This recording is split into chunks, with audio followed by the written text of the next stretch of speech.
The Spiritual Scientist podcast is today joined by Andrew Linnell. Andrew's the founder of Mystech. Hi, Andrew. Andrew's the founder of Mystech, which seeks to advance humanity's moral cultivation of technology through spiritual science. That sounds very exciting, but also much needed today, I think. And Andrew is the author, a children's author as well, father of three, a Waldorf parent, or a Steiner school parent, as we say over here, same as me. I am too, and the son of a professor of astronomy. And Andrew was just telling me before that led to meant a growing up surrounded by materialism. And Andrew, welcome to the podcast today. Great to have you here. Thank you, Mick. Great to be here too. Excellent. Well, I'd like to start off actually, maybe you can tell us a little bit about yourself, but also about Mystech, or Mystech, am I pronouncing it correctly? And maybe also a little bit of an overview of your understanding of technology in the world and its task, and maybe in relation to spiritual science as well. That's a lot, but maybe you can start wherever you like.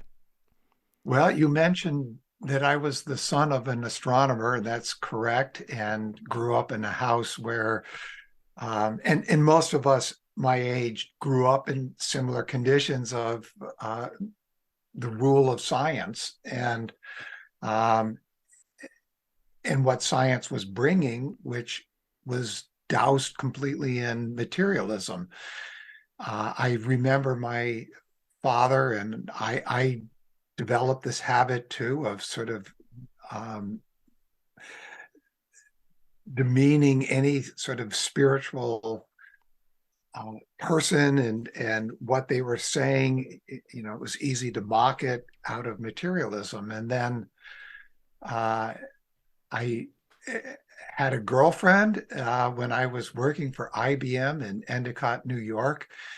And she had been given a book called Man in the World in the Light of Anthroposophy by Stuart Easton, in this 3,000 or so page book. One night, she woke me up at 2:00 in the morning to tell me there wasn't just one Jesus child, there were two. And I, at that point, told her, I don't want anything to do with this anthroposophy. Keep it out of my life. Yeah. And I had a big day the next day at IBM. And so it was many months later, she stiff-armed me and said, you're driving me to a conference in Spring Valley, New York, on nutrition. So I drove down there, and I'm in the bookstore down there looking for a book to prove how absurd this anthroposophy was. And the book I picked up, and I picked this one because it was only 99 cents, and it had the title, The True Nature of the Second Coming. And I thought, perfect, this will, be all I need to prove how absurd this is. And that was my entry into anthroposophy. So I had been fighting it, but through the Christology, I found my way in. And then it took many, many years after that. So that was about 1975, I guess. And it took years after that before I could start dissolving away the wall of materialism. And it took quite some time. And then, so Mystech came about in part in 1978, 79. I did the foundation year at Emerson College. And my fellow students found out that I was in the computer field working for IBM. And I would hear these quips from them after a wonderful lecture or something. How can you be working for the enemy? Aren't you ashamed to be helping Ahriman? And maybe your listeners don't know who Ahriman is, so I'll have to explain that in just a moment. But and I visited a man named John Davey, who was there at the time. He was the editor of the science section for the Observer, which for those in the United States or elsewhere, this is sort of the New York Times for the UK. And he mentioned to me Dante's Inferno, and he said, to change the world, anthroposophy needs to go into all fields. And to really change the dragon, you need to go under the skin of the dragon. And so he inspired me not to become a Waldorf teacher, which Francis Edmonds, one of the others, really wanted me to, but to stay in the computer field, which I did. But I found throughout the coming decades that there was a great fear of technology. And I found when I started to do some lectures that the more fear I brought in, the more positive reaction I got from the audience. They loved to be scared. So I actually nicknamed my talks the Alfred Hitchcock series. And I was talking about nanotechnology and its dangers back, in 2001 and so on. And I woke up one morning after sort of questioning this for quite some time with the thought, fear feeds Ahriman. And for weeks after that, every Steiner lecture I opened to reread or read for the first time, I saw the lecture differently than I had before. This was a sort of turning point in my life. And I stopped doing lectures for a good 7 years to take this all in. And it would then be 7 years after that Mystech got founded. And really, it was founded to try to help not just anthroposophists, but the world overcome its fear of technology. And as you know, there's this Chat GPT that's out, and it's caused quite a stir. We have people all over who are deeply concerned about what it means to our humanity, and quite rightly so. But what Mystech has tried to do is to go beyond the fear and to see, how do we deal with what is coming in a positive way? How can we see it as part of our human evolution? And so in these regards, we've had to go very deep into what Steiner offered, Rudolf Steiner, about the future. And he did offer quite a bit. And some of it, he said, is going to come as an iron necessity. It is part of what human evolution must go through. And so this brings up lots of questions because, as you know, Steiner is the author of this book, The Philosophy of Freedom. And so people go, where's our freedom with this iron necessity? So I'm throwing out quite a few concepts here to get us started. Yeah, that's great. Yeah, no, look, it's always a little bit tricky with depending who the audience. You say my audience. Yes. I don't even know who my audience is really. So some people will be following this chat who've got a deep grounding in anthroposophy and have read lots from Rudolf Steiner and maybe watched a lot of videos. Who knows? And some Right. people will absolutely know nothing. So I think it's good just to go wherever you feel comfortable to go and bring up any concepts you need to bring up. That's a great introduction. Thank you. If we could, that picture that you have right behind you is sometimes called St. George and the Dragon. And St. George is allowed to kill the dragon in some of the paintings, but in general, if it's, we say it with the emphasis on the EL meaning of God, Michael or Michael doesn't actually kill the dragon. He holds the dragon at bay, so to speak.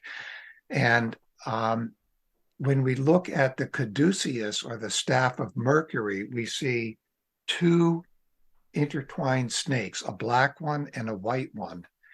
And we could say that these represent the two beings of hindrances for humanity.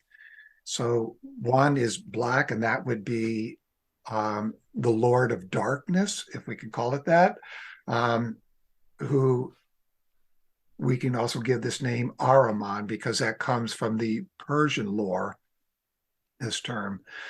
And we also have then the white snake, which is the tempter or the bearer of light. Lucifer is the biblical name, and we use that in anthroposophy as well, that term Lucifer. So you have these two, the bearer of the light, who wants to make us a spiritual being that is a kind of moral automaton. And Ahriman would like to make us an earthly being who would be an intellectual automaton. And both are working their tentacles into our consciousness to try to sway us towards that opinion. So long in the past, we had Luciferic influence primarily that gave us wisdom, even wisdom of the spiritual world. And now we're in an age where Ahriman predominates, and so materialism predominates in our time. And one of the things that Steiner tried to show in that human evolution, if you think of humans as beings that reincarnate, that we have come down for a purpose, and that purpose is to develop freedom. But that has been given now. It's the conditions have been ripe for humanity to attain freedom. So the pioneers, if you will, who are leading evolution now need to start bringing the ascent about. And that's then begs the difficult question, what is that ascent? And why then are we sliding more and more into an Ahrimanic sphere? Shouldn't we be having peace, goodness, brotherhood, everybody loving each other like, I did back in the late 60s with my hippie friends, and we'd have those love-ins and so on, and make love, not war, So Yeah, great. back to Okay, you. so yeah, that brings up lots more questions, but that's really a really great introduction into looking at these different forces that are at work within the human being, but also within the world, within the cosmos, as it were. And so we didn't touch on too much the multitude of other beings who are there to support us support us with our choices, support us with our development of freedom as well. But yeah, this question of human evolution, I've talked about that in a previous podcast as well, that we've come from the oneness, as it were, where we were at one with the all, with the everything, with the gods, and then gradually through millennia we've become less and less connected to the spiritual world, more and more individualistic, more and more Right. aware of ourselves, etc., and that there are various forces at play in that journey. And then then this big question that you brought up. So going forward from this, maybe this low point, or the low point that humanity has reached. I shouldn't say low point, but the crucial point where we now have the freedom of choice to either grow and develop spiritually or not. How does that tie in, do you think, with technology? Is there a link there with technology? Oh, definitely. I would like to begin that answer with the thought that Just as we need weights acting as hindrances in order to build strong muscles, the end of human evolution shouldn't be us limping across the finish line, so to speak, but we're going to be needed as strong angels. I can use that term, angels. And I would like to give just a slight picture here so that we can see why technology has a very important role, and that is to look even farther back than Earth. And I'm going to mention something that, you know, my materialistic father as an astronomer would have ascribed to, which is something in astrophysics called metallicity. And what that field is all about is asking the question, how do we have heavy metals? If we start with a big bang, we only have hydrogen and maybe some helium. So how do we get to where we got uranium and gold and lead and so on? And what these scientists have worked out in this field is that there must have been 3 prior solar systems. And the first would have been after the Big Bang and just hydrogen, and then it would have had a supernova.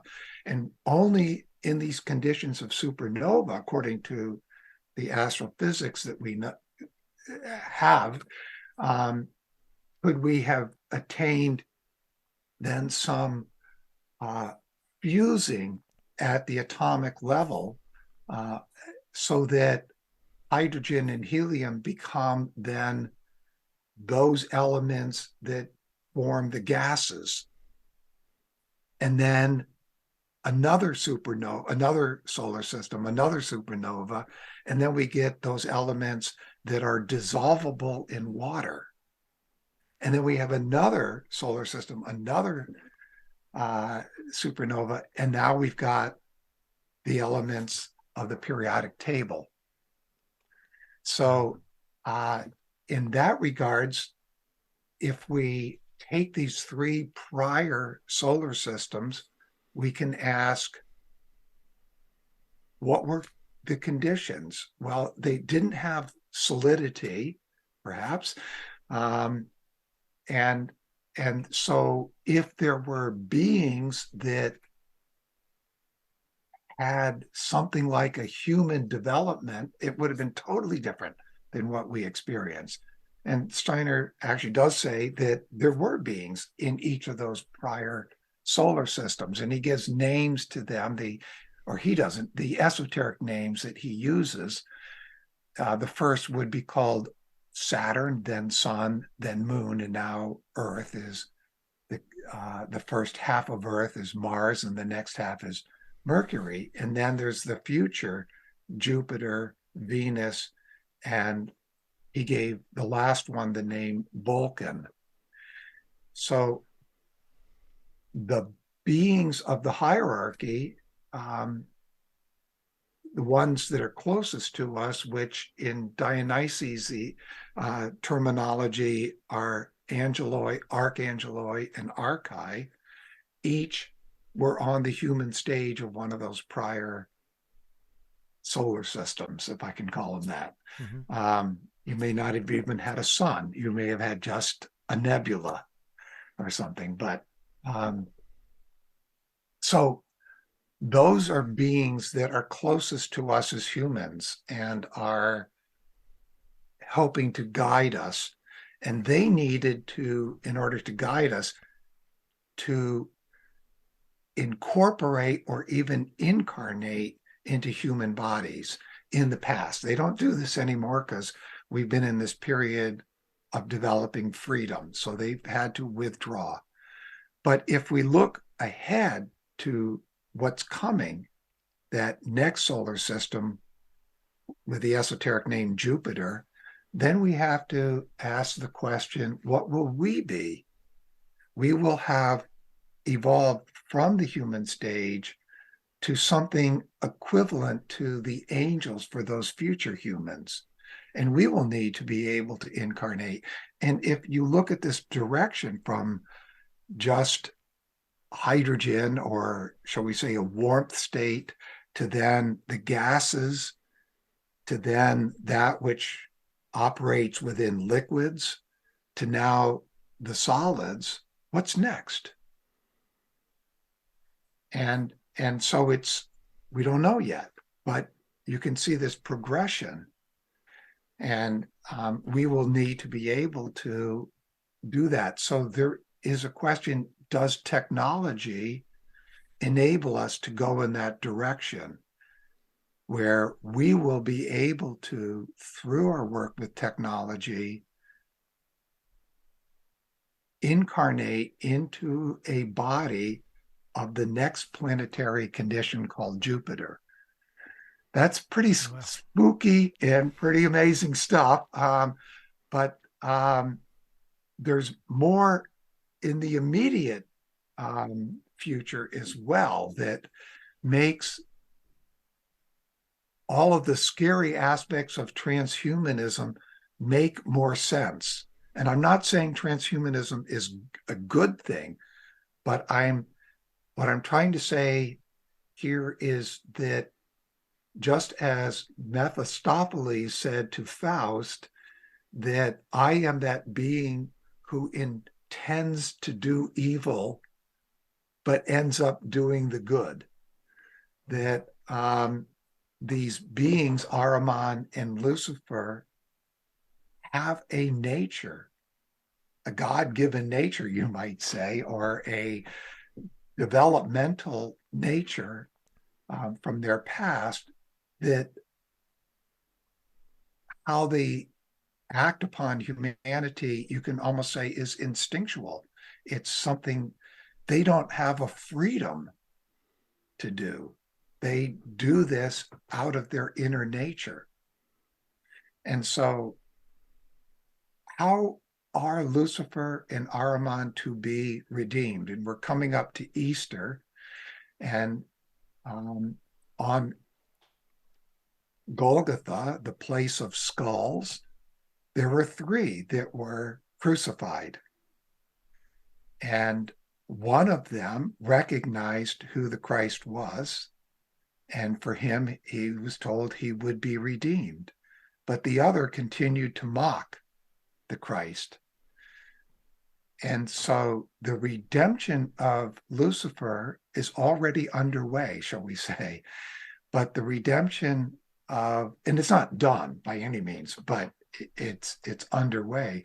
But the redemption of this being Ahriman will have to wait until Jupiter. And there's a particular individual who is historically known as Mani, M-A-N-I, and a whole stream of Christianity that at one point was larger than the Roman Church, called Monarchism. And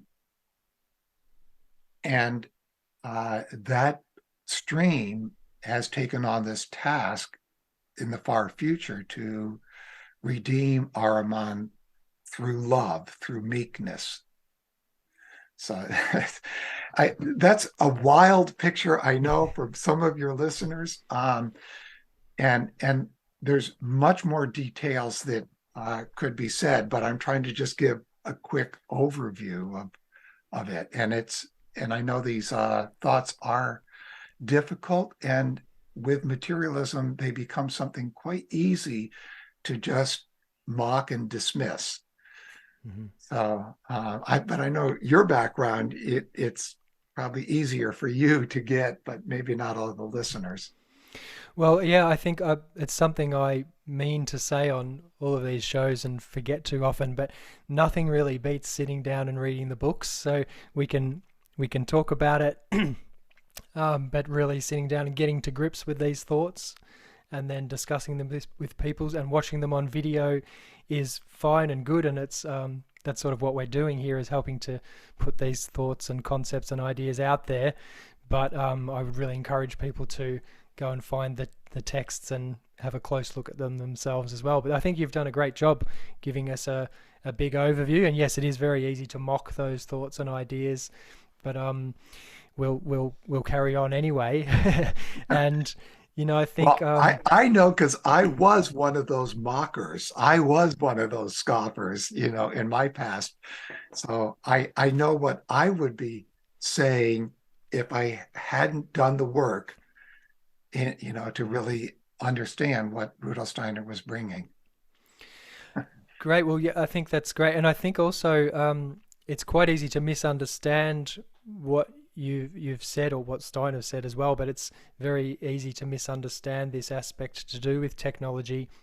And just to pick up on something you mentioned, which was that you're not saying transhumanism is a good thing necessarily, but there are, whatever's happening now with the nanotech and the chat things and the AI and all that sort of stuff.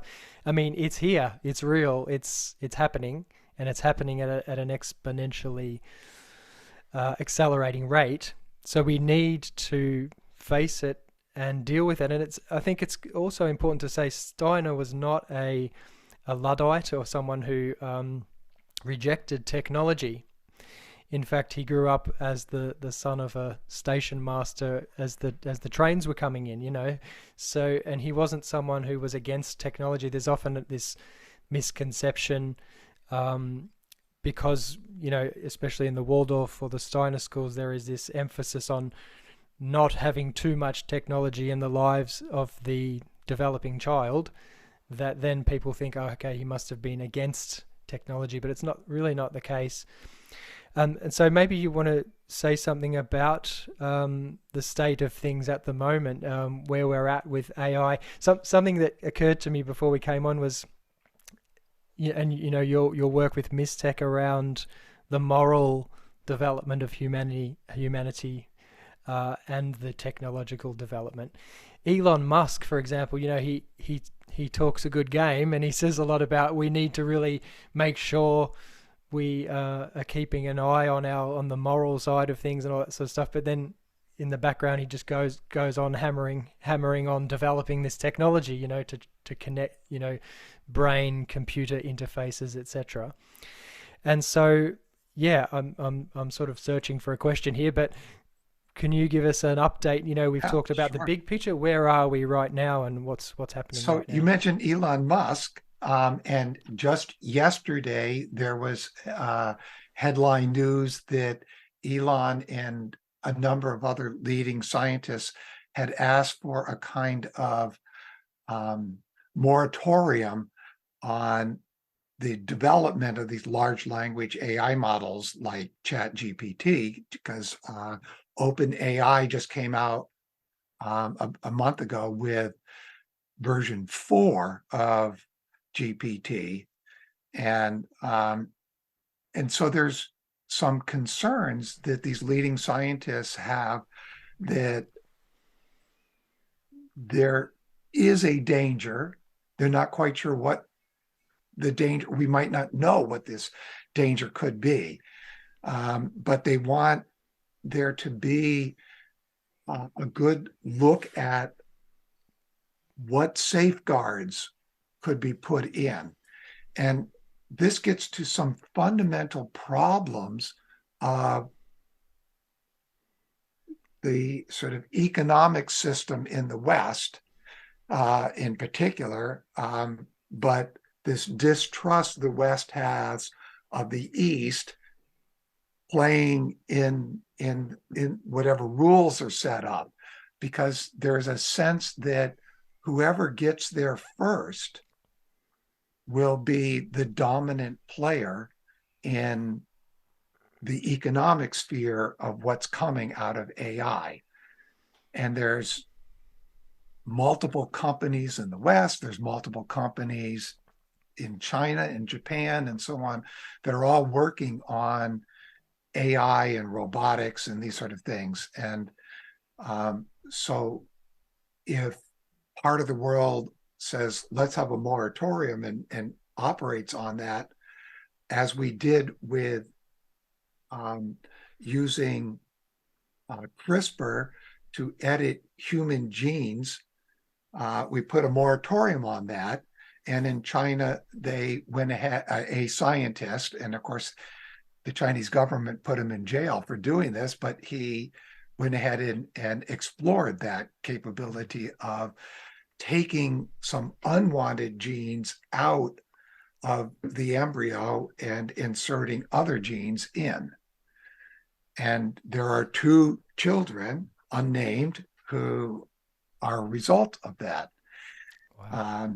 So, somewhere in the world, somebody or some company is going to just ignore the moratorium and keep going. That's, in a sense, a problem of where we are. And that leads to the question, can we develop counterbalances?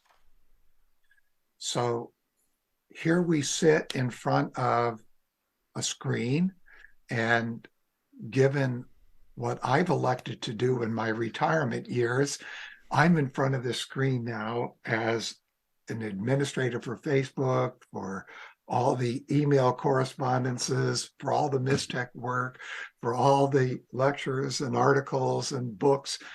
I'm probably here 12 hours a day in front of a screen. And I know this is terrible.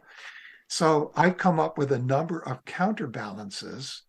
A very simple one is right up there is a window, and I can look out that window, and I know 20 seconds, something that's at least 20 meters away. I need to look at things at various distances, but at least 20 meters away. So I call it the 20-20-20 rule, that I should do this every 20 minutes for 20 seconds, 20 meters. And it's a very simple rule, but it's very good for the eyes, because otherwise you're looking at it only a certain distance all the time. And that's not good for the eyes. I think people are well aware of the dangers of doing repetitive motion, and you get a kind of arthritis. So if you're holding a mouse all the time, you'll get arthritis in certain fingers. And that the same will happen to your eye muscles.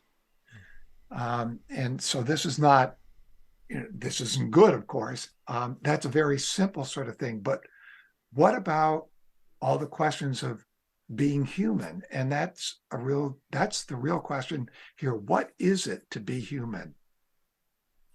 And there's some definitions that say, well, it's an animal without feathers that walk on 2 feet. And perhaps you've heard this. So the student brings into the class the next day a chicken with all the feathers plucked off of it, and puts it on the table, and the chicken walks around, and he goes, "Behold the human." So obviously that's not a good definition of the human. And it gets down to a question, does our definition of the human equal the physical body? Or is there something more to the human being than just the physical body? And with Darwin and all, we've come to a scientific basis that says, yes, we're nothing more than the physical body. Everything to do with thinking is just some electrical chemical reaction, and everything to do with our senses is all just pure luck in the course of evolution. And they can make pretty good arguments given the millions of years. And yet, it still seems to me pretty sketchy science that's done. And so in the last 30 years, there have been some developments in this front, and things like epigenetics. And are there things that rule above genetics? And are there things that rule in our thinking? When we look at through a skull cap at blood flow going on in the brain, we can see that the blood flow is different if I think of one thing, or if I remember something else, or if I imagine riding a bicycle, or I'm watching a movie or something. You see different areas of the brain being flooded with blood. And so scientists reach the conclusion, that's thinking. Thinking is going on there. And it's equally valid to say, no, that's not the thinking. The blood is flowing as a result of the thinking. And so then they get into some questions. When does the thought occur according to things that you see? So they've done some experiments to see if I flash up an image of something and the brain is identifying, or the mind is identifying what that image is, when do we see that blood flow and so on? When do we see the activity going on? And what was interesting in one of these tests is even before the card was shown, there was activity. And they started getting into, well, is there entanglement? All sorts of theories were thrown out. Anything but start to head in the direction that there's a spiritual component, anything. But I think that's where a lot of the materialist arguments actually really do break down. They're not, it's sort of materialism kind of eats itself as a theory once you get into the philosophy of it. Yeah, I agree with that. And so we are, if we look at our human history, we can easily see, if we go back to Aristotle, Plato time, that the human being was considered, and St. Paul writes these words, we were considered pneuma, psyche, and soma are the Greek words for spirit, soul, and body. And we see the word soma now being used by a lot of New Agers, and a lot of medicinals and so on, because we continue to focus on the body. We continue to think this is the most important thing. And we continue to try to achieve immortality of the body. But it started with the hippie movement, looking at other religions and other traditions, and the sense of reincarnation is now accepted by over 35%. The Pew Research Group did a study, and this is 10 years ago, where they found that 34% of the population believe, this is the population in the United States. So, of course, in the world, it might be quite different number. But in the United States, 34% 10 years ago believed in reincarnation. Well, that's fascinating, isn't it? Isn't it? Yeah. Could I ask you just about, just to come back to this idea of consciousness and machines, with the whole transhumanist thing, like you just mentioned just then about the concept of immortality and reincarnation, but a lot of people in the transhumanist movement, as it were, they tend, it's almost like a religious a religious thing that they're looking for. They're looking for immortality, but through the machine. So there's a lot of talk about things like being able to upload your consciousness to the cloud. Yeah, upload your consciousness to the cloud, so that you don't need the physical body anymore, because you'll be able to just create a body for yourself out of, I don't know, create a robot for yourself and then inhabit the robot.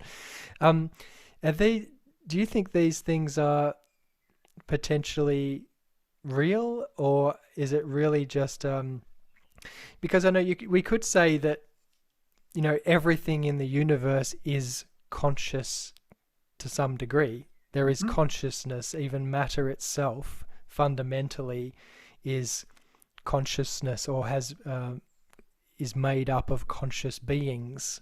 And so does that mean that it is possible that the human soul or the human spirit can actually incarnate into a machine? You know, I don't know where to go with this question, but Yeah, I know where you're. you know where I'm I know. at. Okay, So, you ask the question for me and then answer right. it, please. So today we have automobiles, cars, and we get in the car, and the driver of the car gives the car a personality. When you're driving on the freeway, the highway, um, you can sense that driver up there isn't paying attention so well, or that driver is an aggressive driver, or that driver is quite afraid and they're hanging over, towards the side of their travel lane. Those drivers, I can see them weaving in and out. They're aggressive. Um, it's not the car, it's the driver that's giving the car a personality. And um, so is it possible that some sentient entity could incarnate, so to speak, or incorporate into a robot? Well, if you remember the movie Avatar, yeah, it's possible that through what we've already developed for prosthetic limbs and so on, that a person could, at some remote site, like their own office or something, get into some suit that senses their movement, and you put on your virtual reality goggles or headset, and now some robot, you can have it go into the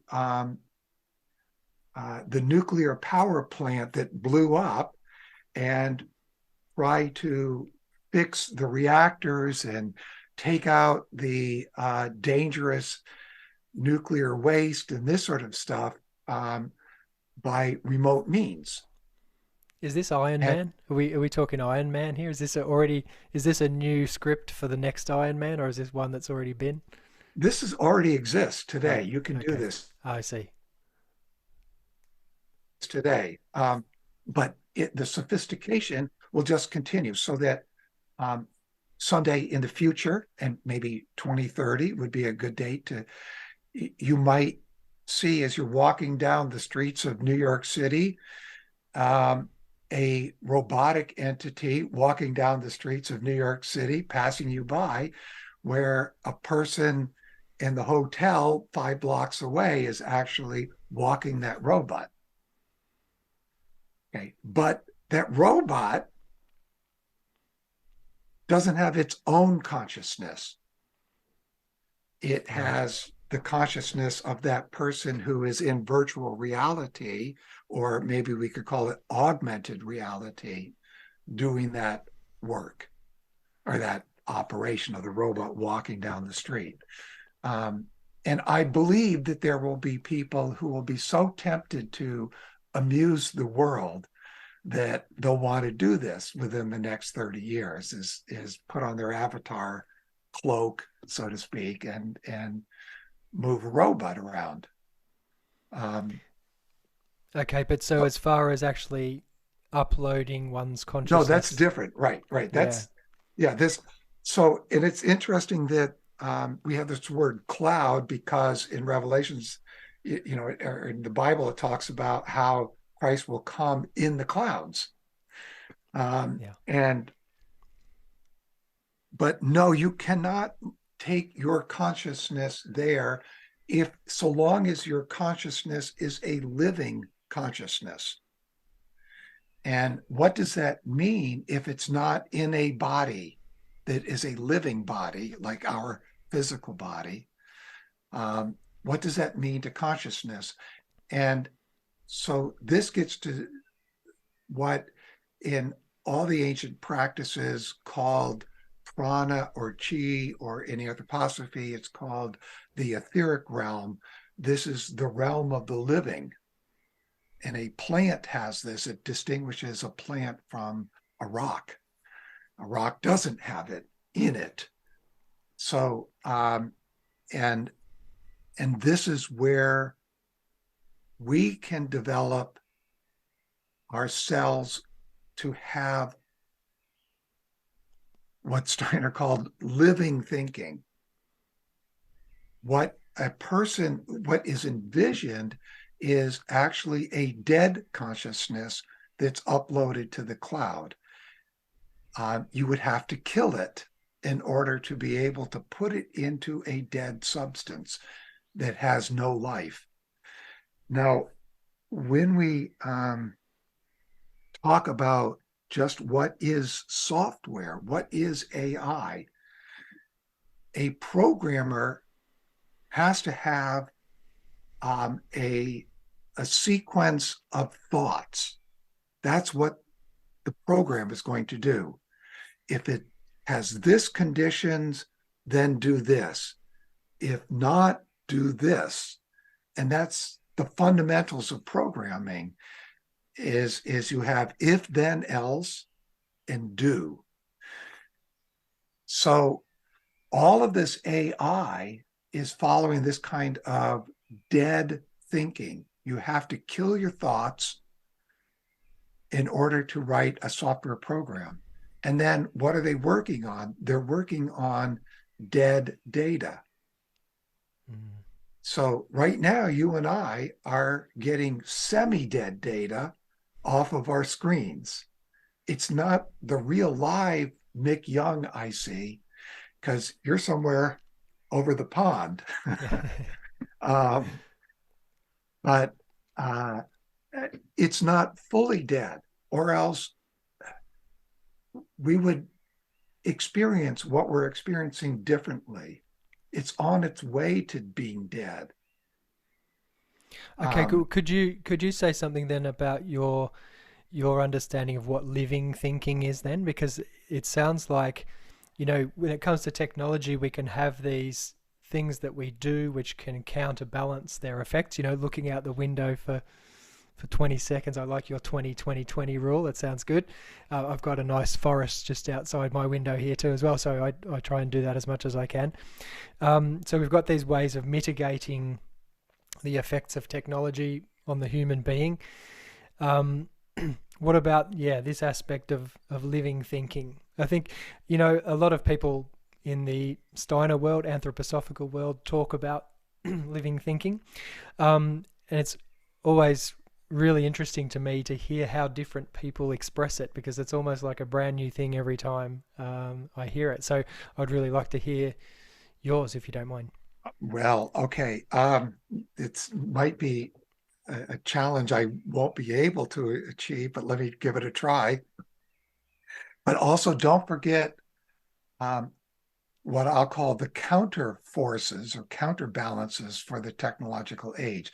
I gave you the 20-20-20, but I want to give you a few others, but I might forget before we get to the end. But so through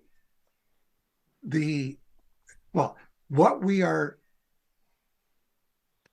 I'll go all the way back to childhood in a sense. Children often speak about experiencing something about the world, and we as adults or their parents teach them to dismiss these thoughts about elemental beings or spiritual beings or fairies or elves and these sort of things that many of them might naturally come to. As parents, we often think that these are things that their storybooks gave them, and to become good adults, they need to get rid of these thoughts as they're growing up. And there's some truth to that. But on the other hand, as we grow up, we are more and more conditioned to learn book knowledge. And what is put into what you learn of the facts in a book and all, I'm going to call that dead knowledge. Once you start to write it down, it has to be killed to be put into print form. A reader can, if the author wrote well and had a strong living image of what they were writing, the reader of the book can, trying to find the right verb here. All right, access that living image that the author had. And I think a lot of times when we're reading something, we have moments of that, glimpses of it. Now, many of us have this moment where we're in a group and we're doing what used to be called a brainstorm. We're struggling with something. We've got to find a solution for it. And suddenly there's this moment, maybe 2 or 3 people in the group have that idea at the same time. And there's this, you almost feel hot. You almost feel like, you got to take your sweater off or something, because it was so exciting, this moment that occurred. And I would say that is a moment of living thinking, where the thought now that you all had is beyond what is contained in your brain only. It's something which you could even say continues to speak to you, continues to evolve. And in this sense, to use Steiner's term, it is a being, a spiritual being. You don't see it, but it is a being. And it's a being that, like a plant, can evolve to where it has more definition in its leaves as it gives you more ideas. And then it comes to a flower, and then it might give you some fruit that becomes very meaningful in your work. I hope that helps. Okay. Yeah, that's nice. I think the image of the living plant is always going to be a good one. Yeah. Yeah.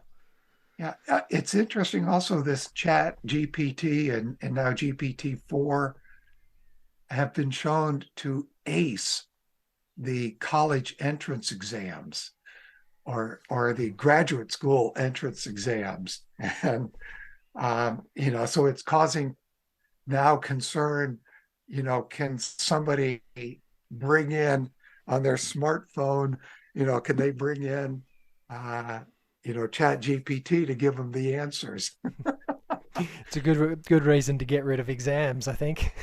Well, Yeah. exactly though, Nick, that's the important thing. And that's what Waldorf education supposedly is all about, isn't teaching to take tests, but teaching to be a thinker in the modern world. And the modern world for the kids that are in first grade today is going to be a very different world when they're adults and out there creating a profession for themselves. Yeah, that's right. I often think about that, how I use the example of the vinyl record industry.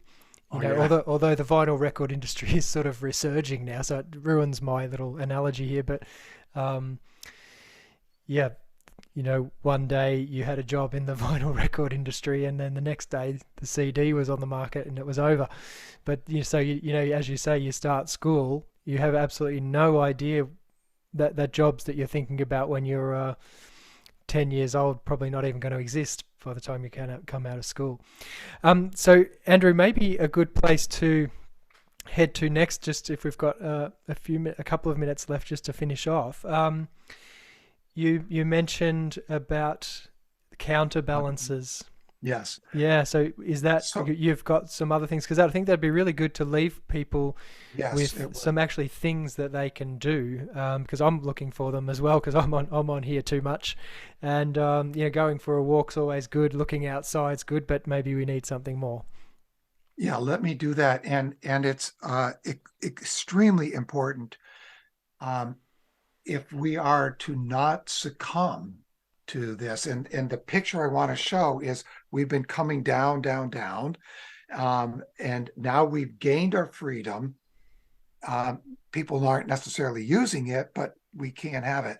And now we're at a point where we need to start rising up for our sake to become strong angels in the end. So this is the ascending curve, but we are also needing to go down so that we are prepared to be the angels for those who will be human on Jupiter, as we talked much earlier.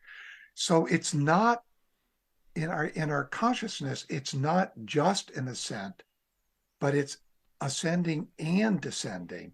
And Steiner called this supernature, going in, or lifting our consciousness into supernature, because we're at the level of nature, and descending into subnature.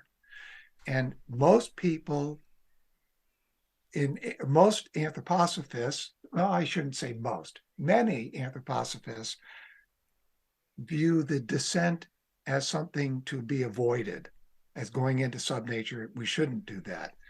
And what Mystech has been trying to do is show, yes, and how you can do it is with the counterbalances. And this is the primary one that Steiner gave that was developed is eurythmy. Eurythmy, we were talking about the etheric realm, the realm of the living, the chi, prana are other names, the realm that the plant distinguishes itself from the mineral. What a eurythmist is doing is living and working in that etheric realm. They are showing sounds, so they're making speech visible. They are showing music. They're making music visible. So these tones of music are expressed now in how the human body shows a form. And so just to cut in there just for 1 second, just to say for those who don't know, eurythmy is this form of movement that Steiner developed, was inspired to develop with the help of Marie Steiner, I believe. Is that right? Yes. Well, others. And others as well. So yeah, just to mention that. Yeah, thank you for that. And there are a number of, so in Europe, perhaps the best one is called Eurythmy with the number 4, YOU.com. That's Theodor Handhammer, and he has tried to develop this counterbalances. So he does these online. You can do these every day as a kind of counterbalance. Another one that I think is very important for people, and you in the UK have no problem with this, you all do it anyway, and that's to go out for a walk every day. And I'll tell why that's so important in just a minute, but obviously, since we sit all the time in front of a screen, we don't move enough. So eurythmy is a movement with the etheric. What are we doing when we're outdoors in the sunlight? What is sunlight? And science has an answer, but is it just waves coming down from the sun?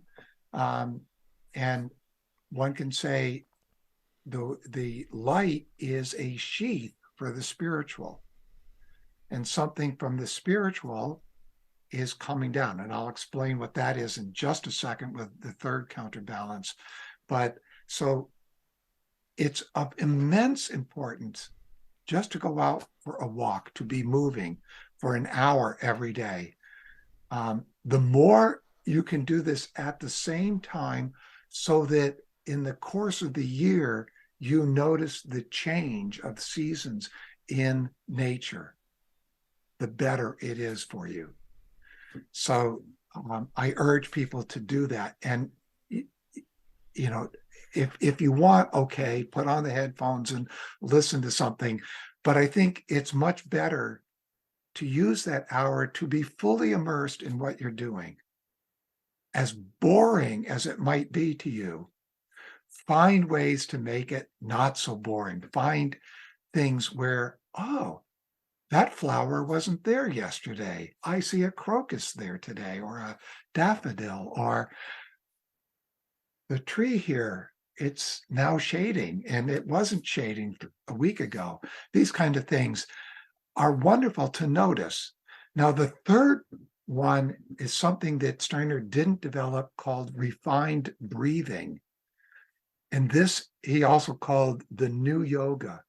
The old yoga, developed about 5,000 years ago, was developed at a time when the initiates of the ancient mystery centers knew that the human soul had two parts, a part that understood the spiritual and focused on that, and a part that understood, did I say the spiritual, and the other part that focused on the physical.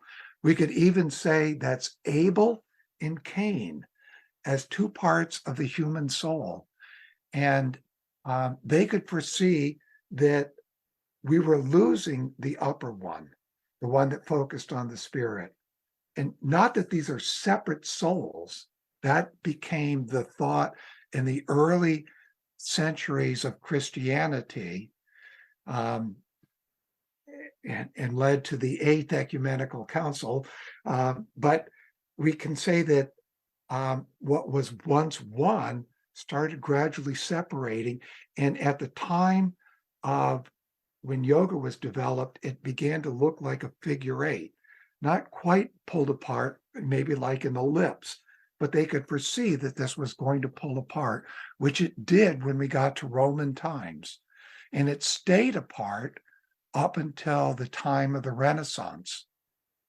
And it stayed apart so we could develop freedom, so that there was no spiritual impulse. And something that added to that, astrology and the oracles and these sort of things all were forms that kept us from attaining freedom. So Mercury and Venus, when we went from the geocentric to the heliocentric model, were swapped. And you can see that when you look at the models of geocentric versus heliocentric, that the planet closest to the sun is Venus, not Mercury. And so the sequence in geocentric is Moon, then Mercury, then Venus, then Sun. And that was swapped to prevent people from ascribing to astrology, to make astrology not work. So now, coming back to this refined breathing, when we look at air breathing, in those days when yoga was developed, we breathed in spiritual being, not the being, but beingness. And this affected us in positive ways to keep us connected to the spirit. In order to develop that freedom, even that had to stop. The air became merely air. Where do we find spirit today? In that etheric realm. And what is sunlight? It is etheric. The real sunlight is the etheric light, the light ether. And we breathe that in through our senses, through our eyes, but we breathe in the light through our ears, senses, taste, smell, all that. And that light ether is carried by our warmth ether to our consciousness, where we are able to think about it. And what do we think? Well, that's our exhalation of that. We exhale our thoughts. Where did that exhalation go? This is where the spirit comes in. The angels, archangels, and archai that we talked about that part of the hierarchy closest to the humans, they breathe that in. It's nourishment for them. But what we've been giving them are stones. Our exhalation of dead thoughts are stones. And this leads to a great suffering in that world, but they have been dealing with it and turning our dead thoughts into living thoughts, which is their exhalation to the next hierarchy, the hierarchy of the Elohim or Exousiai, Kyriatetes, Dynamis and Kyriatetes. And they then breathe in this living thinking and exhale, woven in light, woven with love, the light that comes from these cosmic stars and sun and so on. That completes the picture. Just as with the plant world, we exhale carbon dioxide, they inhale that and exhale oxygen. We get that lemniscate. We have this lemniscate with the spiritual world. We are cosmic beings. We have come from that world to be on the earth. Therefore, our consciousness is a cosmic entity, a spiritual entity. And why Steiner called the philosophy of freedom for the West the philosophy of spiritual activity. So I hope that gives, boy, that's a quick picture. So I'm sorry for some of if I lost some of your listeners on that one, but. Well, don't worry about that. They've just got a bit more homework to do. That's all. Yeah. Well, that's great. Now, so the just to reiterate those three things, you spoke about these counterbalances to this technological age we're living in and coming more and more into. So there's eurythmy, this form of movement developed by Rudolf Steiner, and there's lots of practitioners of that, lots of people doing that in an artistic way, but also in a therapeutic way. There's going out for a walk every day, and especially in connection with nature, to see the changes of the seasons that are occurring, because, as you mentioned, the sun itself is not just this, I don't know, ball of gas or whatever they think it is. Excuse me. And then what Steiner called the new yoga, this refined breathing, but also in connection with our, would you say that's also developing spiritual thoughts, living with spiritual concepts and ideas and enlivening them within ourselves and within groups and with other people? Is that a part of that? Yeah, that is what the ascent is to begin to raise your consciousness, what the New Agers would say. It is developing this living thinking, yes. Okay. And that is a counterbalance to going into AI and living with machines and so on in the future. Mm-hmm. Okay, well, yeah, that's a lot to take in for me and probably most people watching, but thank you very, very much, Andrew, for your time. Really appreciate hearing, but maybe have to have you back on again at some point to dive into one or more of those questions. But I would be very open to that. But yes, I'm sorry that it is the great challenge for Mistech. How do we bring this to people in general, and even those in anthroposophy? It is a huge struggle because all of us who grow up in our age are growing up as materialistic minded people, and anthroposophy for most of us is a kind of icing on the cake, but the cake is still materialism. Yeah, I agree with that. Look, my work is often a lot of the time working with people in a therapeutic sense, spiritual life coaching type sense, a lot of the time with people who are grieving, actually. And it's a real challenge to put into everyday language some of these concepts. And I think we just have to do our best and hope that we'll be supported and something of the truth of what we're saying will come across. And if it doesn't, well, we're doing our best. I think that's the only way to go for me anyway. That's how I understand it. Well, I hope we meet one day. That would be fun. And so, Mick, thank you for having me on your podcast. Yeah, thank you very much, Andrew. And yeah, look forward to seeing you if you do make it over here to Devon. I didn't actually ask you where you're based, just in case I head in your direction. Outside of Boston, the town is Hudson, Massachusetts. Ah, okay, yes. Henry Hudson. Yep. Okay. Great part of the world. Well, yeah. Thank you again for joining me, Andrew. Do you want to just mention where people can find you? Where it's the best place to find your work? You know, your books and your website, etc. Thank you for asking. Sure. One place is mystech.org.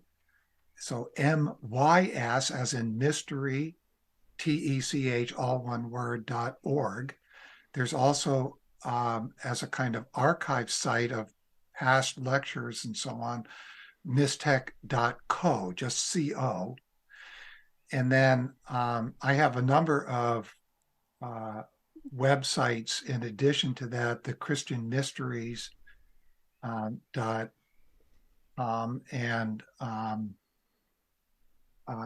also mentioned there's a Facebook group called Anthroposophy, a Facebook group called another one called Anthroposophy in Mechanical Occultism that you're welcome to join. Yeah, and the books are all on Amazon. So if you do a search for, just put in Andrew Linnell or put in Mystech, you'll find these books, and they're written for people to do in a group. It works much best in a group, but you can certainly do them on your own as well.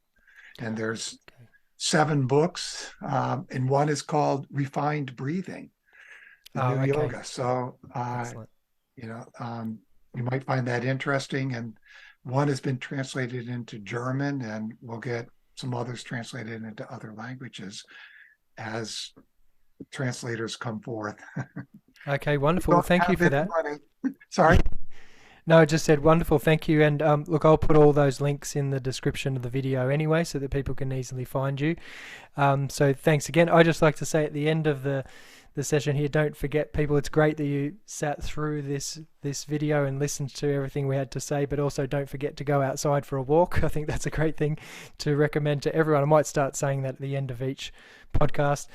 So thank you again, Andrew. And also I just want to say, if you would like to support this channel to continue to support me to be able to continue making these podcasts, that would be great. And what you can do is head over to subscribestar.com/mickyoung. So that's subscribestar.com/mickyoung. And on that site as well, I have other content that you can subscribe to as well if you'd like to support. Thanks again, Andrew, and look forward to talking to you again another time. Thank you, Mick. All the best. Thank you for listening to the Spiritual Scientist podcast. You can support us to continue creating the show with a one-off donation via PayPal, the link's in the description, or you can become a subscriber and receive exclusive content and discounts on all of our spiritual courses and programs. And you can do that via subscribestar.com/mickyoung. You can also book a free spiritual development consultation with me at spiritualscientist.org/call. And other ways to support the show are to leave a review on Apple Podcasts and just liking, sharing and commenting on our content. Either way, thank you very much for listening. Bye for now.